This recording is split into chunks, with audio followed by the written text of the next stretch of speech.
మీరు ఏం చెప్పదలుచుకున్నారు ఈ సర్క్యులర్ మీద?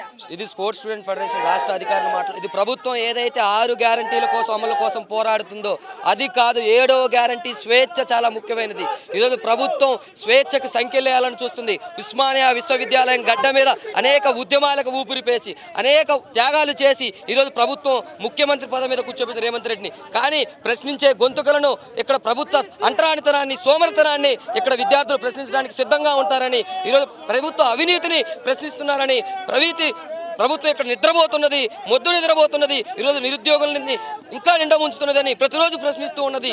అందుకే ఈరోజు ఇక్కడ గొంతు మూసింది ప్రభుత్వం. అధికారంలోకి రాకముందు 6 గ్యారెంటీలు ఇచ్చింది. 7వ గ్యారెంటీగా భావ ప్రకటన స్వేచ్ఛగా ఆ గ్యారెంటీని కూడా అమల్లో చేస్తాననేసి హామీ ఇచ్చింది, ఒక భరోసాని ఇచ్చింది. మరి భావ ప్రకటన స్వేచ్ఛ ఉందా? ఎస్పెషల్లీ ఉద్యమ గడ్డ అయినటువంటి ఉస్మానియా యూనివర్సిటీలో అలాంటి పరిస్థితులు కనిపిస్తున్నాయి. ఈరోజు ఆ భావ ప్రకటన స్వేచ్ఛని ఈరోజు ప్రభుత్వం కాలరాసిందని చెప్పడానికి ఈ సర్క్యులర్లే ప్రధాన కారణం. మనం చెప్పొచ్చు 7వ గ్యారంటీ స్వేచ్ఛ ఉంటుందని కాంగ్రెస్ ప్రభుత్వం ఏదైనా చెప్పిందో అది పూర్తిగా అంటగట్టింది. ఈరోజు పోలీసుల రాజ్యం నడుస్తుంది. పూర్తిగా పోలీసులకు స్వేచ్ఛ ఉన్నది. ప్రశ్నించే గొంతుకులను ఇక్కడ మూసివేసింది. జర్నలిస్టులు నిన్నగాక ఇద్దరు జర్నలిస్టుని, మహిళా జర్నలిస్టుని అరెస్ట్ చేయడం జరిగింది. దాన్ని చూసుకోవచ్చు. ఈరోజు రేవంత్ ప్రభుత్వం ఒంటెత్తు పోకడబోతున్నది. ఈరోజు అసమానతను దెబ్బతీస్తుంది, విద్యార్థి గొంతులని మురికిస్తుంది. ఈరోజు ప్రభుత్వాన్ని హెచ్చరిస్తున్నాం. ఇది మాత్రం శాంపిల్.